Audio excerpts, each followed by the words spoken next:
Nathan waited in the center of the hall for Michael Clay. As he did so, he glanced back at Amelia, who went up the stairs and stood next to Sir Ian. Upon noticing Amelia by his side, Sir Ian tensed up out of nervousness. Amelia bowed at the noble and smiled. "Thank you, young Sir Ian. You have upheld justice on this day." Sir Ian felt his heart flutter wildly as he smiled back at her. Amelia's freckle-faced grin made his usually cool mind melt. He couldn't think of anything to say. Lucky for him, he didn't have to. At that moment, the shopkeeper nodded at Sir Ian. The space had been cleared. Michael Clay sneered as he barged forward from where he had been speaking with Niles. Michael stood across from Nathan at the center of the room. Both warriors crouched, facing each other with their hands gripped loosely around their weapon hilts. Nathan with his broadsword and Michael with his one-handed battle-axe. Michael spoke loudly as he addressed both Nathan and the crowd. "Nathan Hayfield, your insolence is at its end. It's time you paid for the murder of my brother." Nathan simply smirked back at him. "Why don't you pay him a visit yourself? Jason was a thick-headed bully who got what he deserved. Now it's your turn." "Enough talk, you knave. Taste my steel." With that, Michael drew his battle-axe and yelled as he charged at Nathan. The crowd gasped as onlookers realized that Nathan didn't move at all. Instead, he simply held his ground with his sword still sheathed, waiting for Michael to reach him. "What's going on? Why isn't the Hayfield boy moving? He must be frozen up from Michael's screaming. Heavens, guide us. It's as if he wants to die. Maybe Nathan was no match for him after all." As the crowd witnessed Michael's charge and Nathan's stillness, the witnesses collectively concluded that Michael was simply more powerful than Nathan, and thus Nathan could not react quickly enough to stop the attack. In truth, Nathan watched Michael's attack as if it were in slow motion. In an instant, he analyzed every movement of Michael's arms and legs. Nathan fully understood that the sharp edge of the battle-axe was headed straight toward his skull.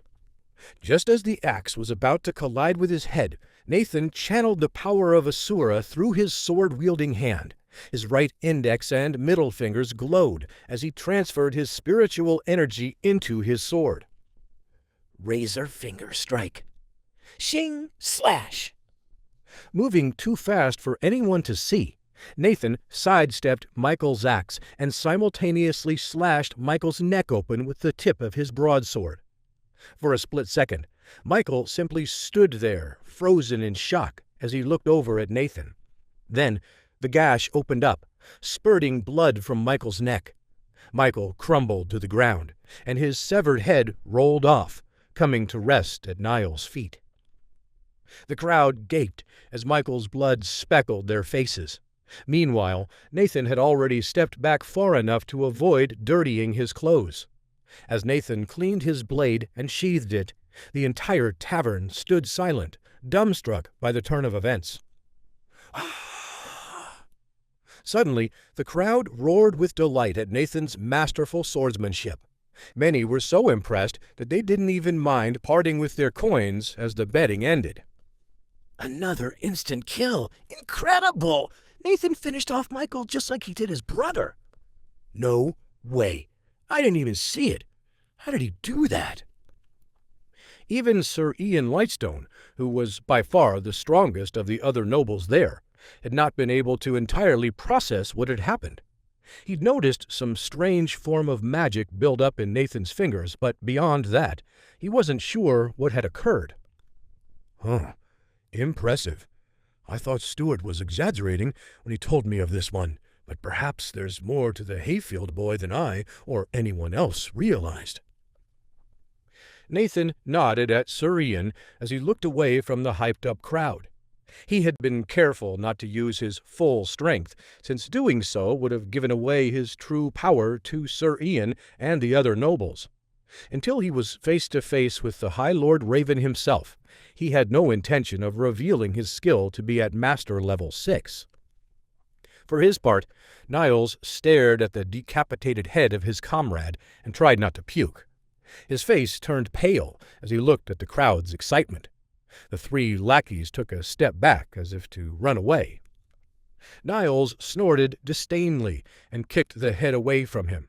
Boiling over with rage inside, Nathan turned to face Niles and, once more, rested his hand on his sword hilt. "Your henchman is dead, Niles. Do you dare to face me yourself? What do you say?" Niles sneered, but in his mind, he trembled.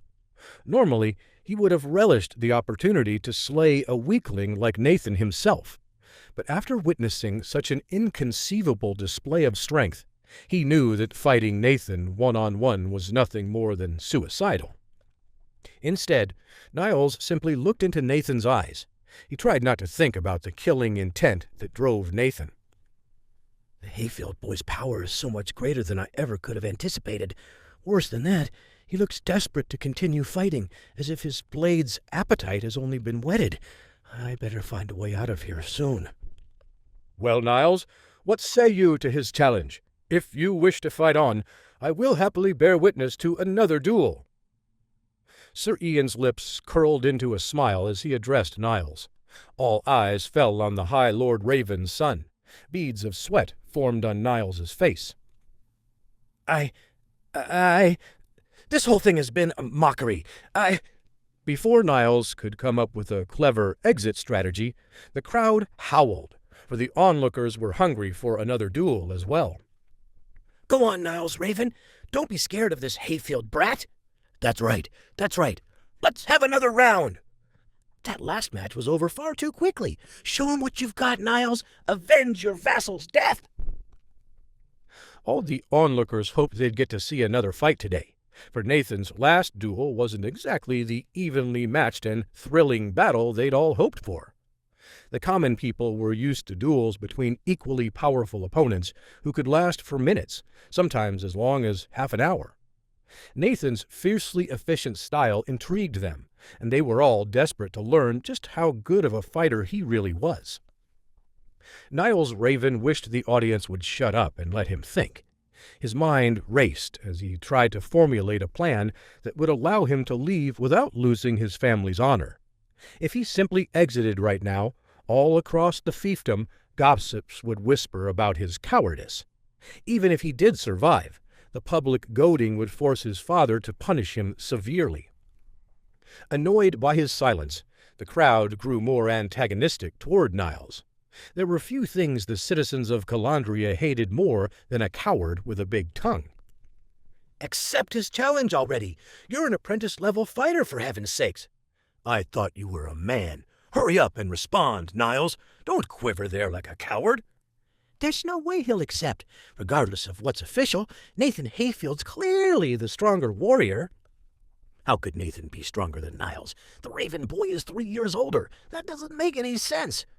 "Don't keep us all waiting. What's it going to be, Niles? The path of the hero or the craven?" Finally, Niles sighed as he addressed both Nathan and the crowd.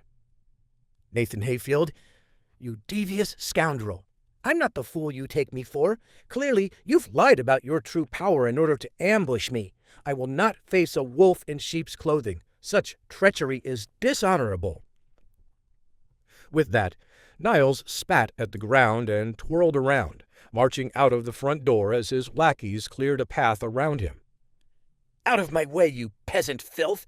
Don't you dare question my honor!" As Niles left, the crowd jeered at him and chastised him even further. "All that talk, and Niles Raven is just a coward. What a farce! What a bully! Always happy to punch down, but when he faces an equal, he runs for the hills. What an arrogant family! How could House Raven fail to fight for their vassal's honor? He even left the clay boy's body behind. Such cowardice! That's just how it goes with those families. House Raven should be ashamed." As the crowd turned its attention to the fleeing Niles, Nathan slowly walked up the steps and met Sir Ian and Amelia on the second floor. Once there, he respectfully nodded his head at them. "Sir Ian, I thank you. You have upheld justice today." Sir Ian waved his hands and shook his head. "No, young Master Hayfield, I actually didn't do much at all. It seems as if I merely got in the way. Had I not appeared, you'd likely have solved the problem all on your own. It seems everyone here has underestimated you, including me. It seems it's time for me to beg my leave." Nathan smiled as Sir Ian walked past him down the stairs. "Say hello to your brother for me. I'm sure Stuart will want to hear about all this." "Of course. I'll be sure to tell him." At the bottom of the stairs, Sir Ian froze and awkwardly turned back to look at Amelia. "Lady Hayfield, it's been a pleasure making your acquaintance." "It was indeed a pleasure. Take care now, good Sir Ian." Sir Ian held her gaze for a long moment, and then forced himself to look away, casually waving to them as he walked off. "Take care, you guys. Best of luck with the nobility examination." Bam! Lord Byram Clay slammed the ground with his fist as tears streamed down his face. "High Lord Raven, you must uphold justice for my child." Lord Byram knelt in the Raven family compound's courtyard with his dead son's body in his lap. He sat before the High Lord Raven as he waited in anguish. Both of Lord Byram's sons had died at the hands of Nathan Hayfield, and now he was without an heir. Although his brother's children lived on and could inherit the House Clay title, Lord Byram knew his family's power was severely weakened by this turn of events. Lord Byram resented the High Lord Raven as he cradled the corpse of his eldest son, Michael. "Ever since Cedric had ordered my poor boy Jason to kill Nathan, my house has been nothing more than a pawn to be sacrificed at the High Lord's whim. Every time we do Remus Raven's bidding, we suffer losses, while House Raven suffers nothing but its own reputation. No matter what he says next, I now know for a fact that he doesn't care about us as he should." Remus frowned at Michael's corpse and grimaced as his son Niles stepped forward. "Niles, tell me again exactly what happened. Are you being honest when you say the Hayfield boy did this to him?" Niles sighed as he stared at the ground.